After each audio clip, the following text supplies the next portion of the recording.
Hello সবাইকে। আজকে আমি দেখাবো 2024-এর কোচবিহারের বিখ্যাত রাসমেলা।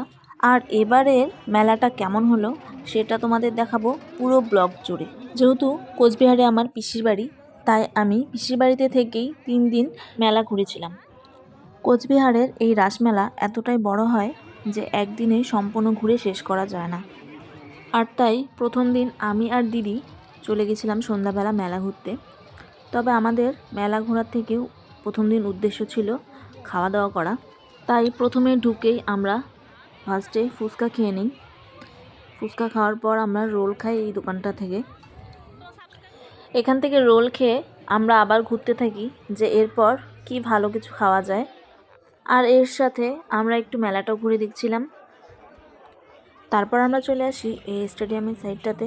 তারপর আমরা ঘুরতে মেলার এই সাইডটাতে চলে আসি, যেখানে খাওয়ারের অনেক স্টল বসেছিল। হাউ মাউ খাও, কেএফসি ও ডমিনোস থেকে শুরু করে বিভিন্ন জায়গার ফেমাস খাবারের স্টল বসেছিল। তবে এখানকার ভিড় দেখে মনে হলো মেলার সব ভিড় যেন এই খাওয়ার দোকানগুলোতেই লেগেছে।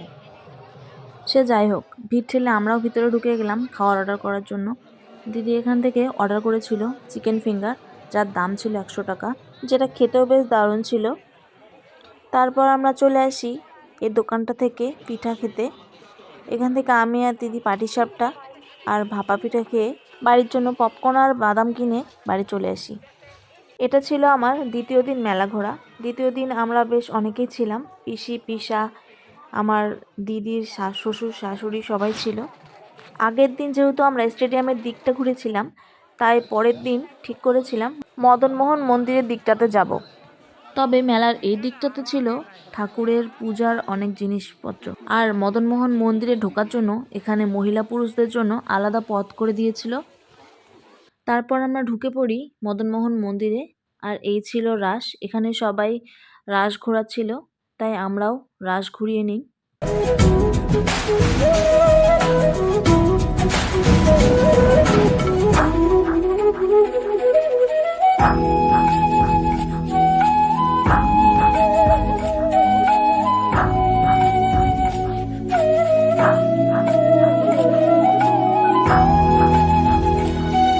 তারপর আমরা মন্দির থেকে বেরিয়ে আবার চলে এলাম মেলায়।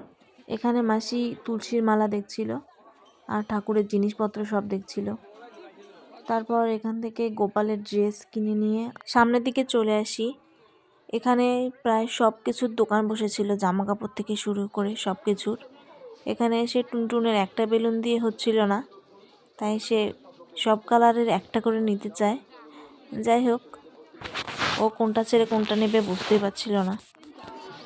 তারপর অনেক ঘোরাঘুরির পর আমরা এই পাঁশকুড়ার বিখ্যাত চপের দোকানটাতে আসি আর সবাই একটা করে চপ খেয়ে নিই। চপগুলো বেশ ভালোই ছিল, আমার তো টেস্টি লেগেছে। পর আমরা মেলার এই সাইডটাতে গেছিলাম, যেখানে বিভিন্ন রকমের খেলার ব্যবস্থা আছে বাচ্চাদের। টুনটুনকে নিয়ে গেছিলাম এই গাড়িগুলোতে চড়িয়ে দেওয়ার জন্য, কিন্তু বেচারি ভয় পায়, এ কারণে উঠানো হয়নি।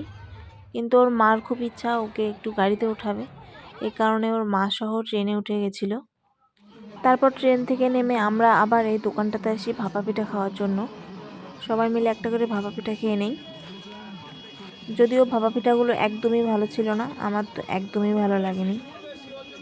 সব শেষে আমরা এই চাটের দোকানটাতে আসি, আর এখানে এসে আমরা অর্ডার করি দই ফুচকা আর চাট। এই দোকানে দই ফুচকা চাটটা বেশ ভালো খেতে ছিল। তারপর ওখান থেকে খাওয়া দাওয়া শেষ করে আমরা বেরিয়ে পড়ি বাড়ির উদ্দেশ্যে। এখানে আসার সময় মাম্মাম আবার একটা বেলুন কিনে নিয়ে বাড়ি চলে আসে। আমার এই ব্লগটা যদি আপনাদের ভালো লেগে থাকে অবশ্যই চ্যানেলটা সাবস্ক্রাইব করবেন।